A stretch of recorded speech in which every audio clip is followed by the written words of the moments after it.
Bonsoir, amis téléspectateurs. Il est 20 heures. Vous suivez le journal sur Prestige TV. Voici les titres. Le mouvement des insuffisants rénaux du Sénégal a diagnostiqué les problèmes liés aux dialyses lors de la journée de réflexion qui s'est tenue à Thiès. Le compte-rendu de Warendion est à suivre dans ce journal. À Lalane, dans la commune de Fandène, les populations accusent le maire concernant un problème foncier.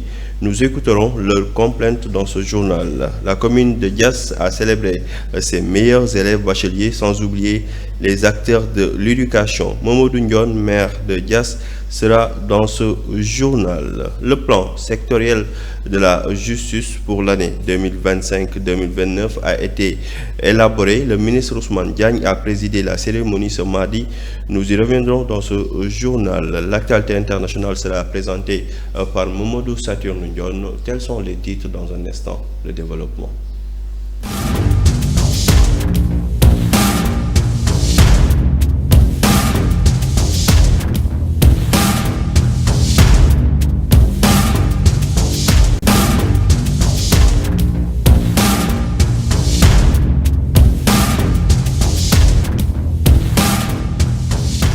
Merci beaucoup, amis téléspectateurs, pour votre fidélité. Le mouvement des insuffisants rénaux du Sénégal s'est retrouvé à Thiès pour les besoins d'une journée de réflexion. C'était surtout pour procéder à un diagnostic des problèmes liés aux dialyses. En vérité, la gratuité n'est que partielle car tout qui est gratuit autour de cette dialyse est payante et cela dépend de la poche du concerné. Compte rendu Warendion. Entre défaut de prise en charge, prix onéreux des médicaments, les insuffisants rénaux dénoncent les insuffisances d'un système sanitaire. Lesquels problèmes qu'on peut trouver à Sédhiou, à Tamba, à Matam, un peu partout au Sénégal.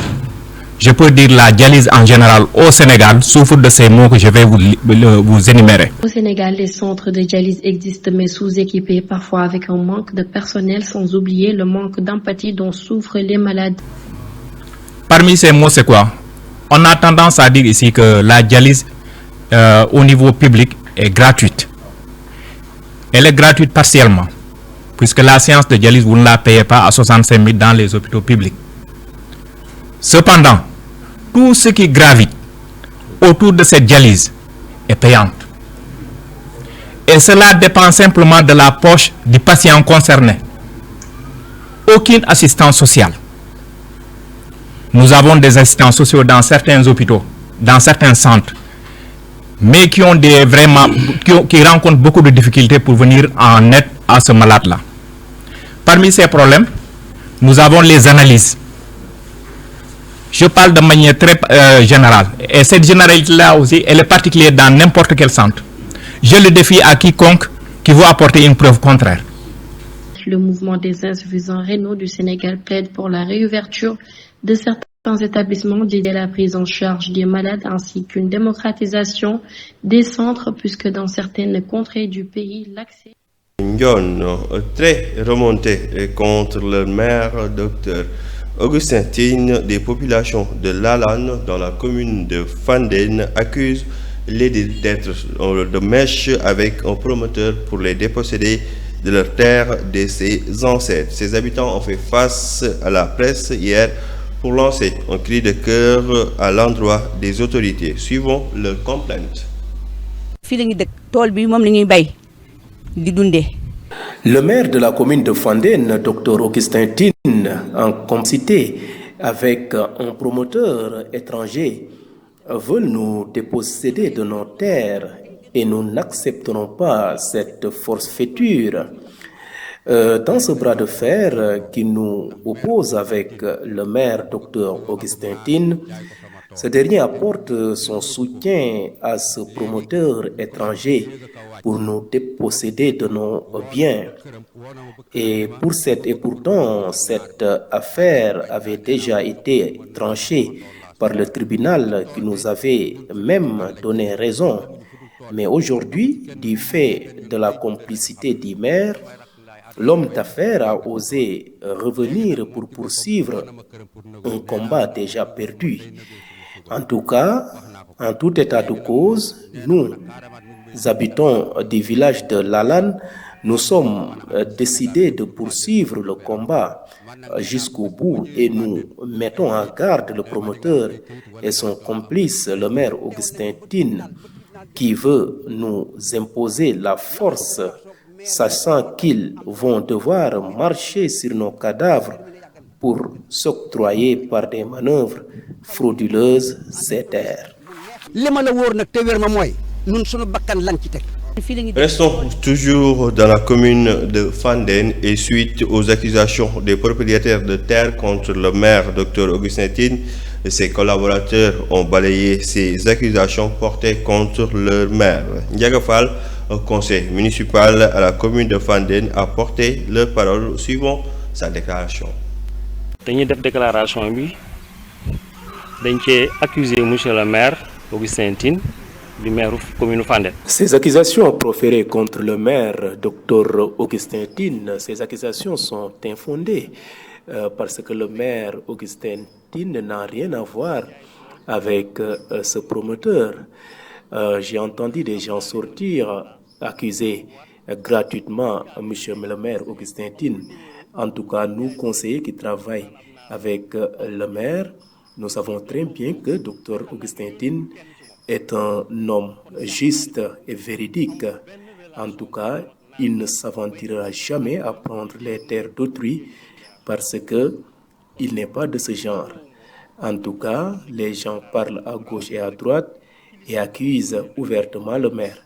En tout cas, tout ce que nous voulons dire, c'est que le maire n'a rien à voir avec ce promoteur.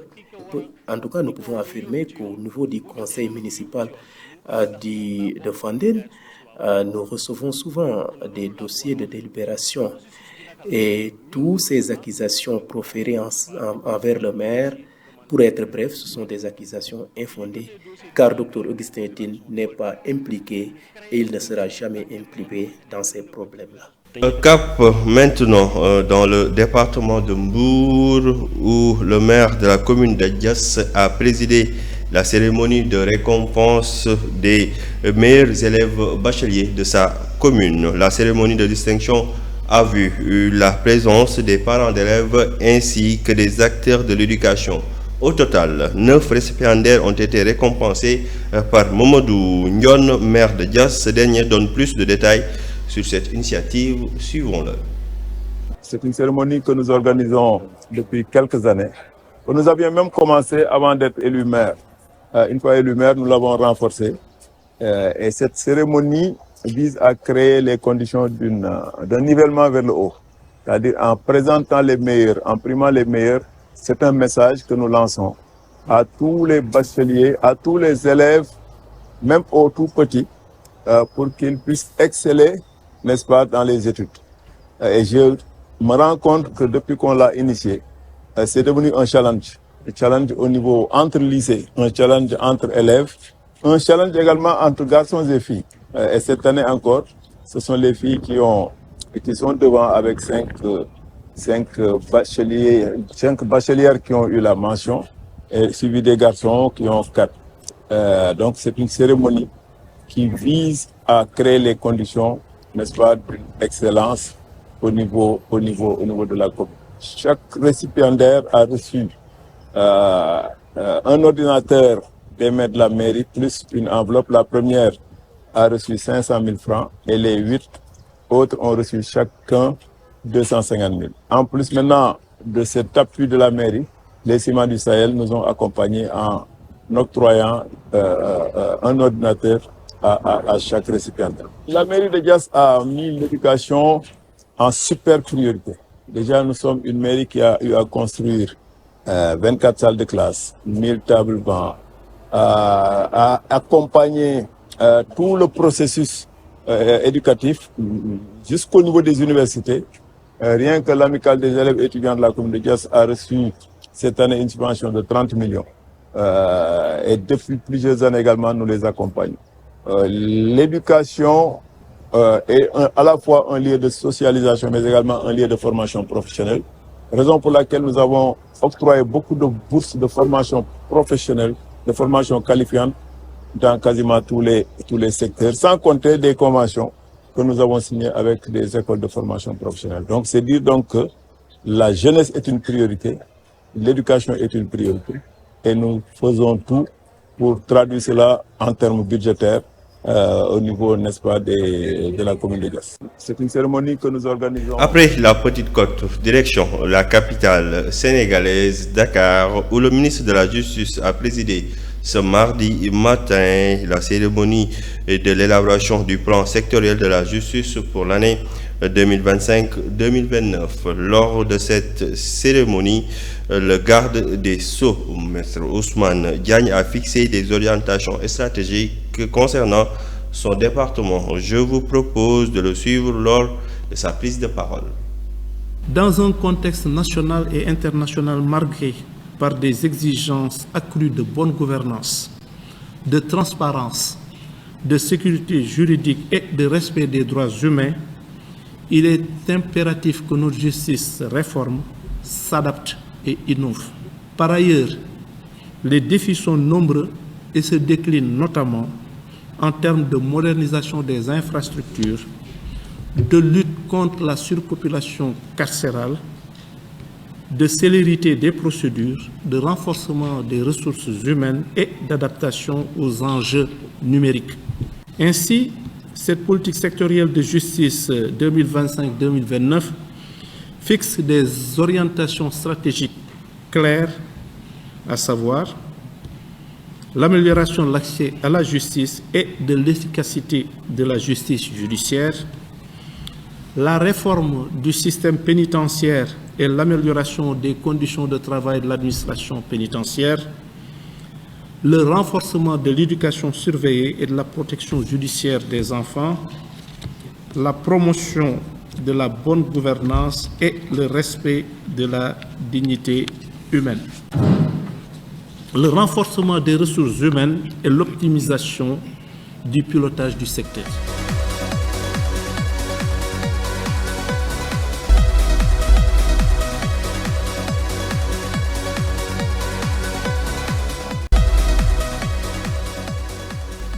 Place maintenant à l'actualité internationale présentée par Momodou Saturne Ndione. Depuis quelques jours, Conakry et ses environs patauge. Des pluies diluviennes arrosent sans cesse la ville, provoquant des inondations. Au moins 15 personnes ont perdu la vie depuis juin dans les inondations dans la capitale guinéenne et dans les périphéries. Selon le directeur général de l'Agence nationale de gestion des urgences et des catastrophes humanitaires, des centaines de personnes ont été affectées. Les villes de Koyar, d'Oubreka à l'est et au nord de Conakry et les quartiers de Goliar et Korandi dans la capitale sont les plus touchés. Au moins 1200 ménages ont dû quitter leur foyer par sécurité. Des centaines de personnes sans abri sont prises en charge dans des écoles et autres lieux ciblés par les autorités.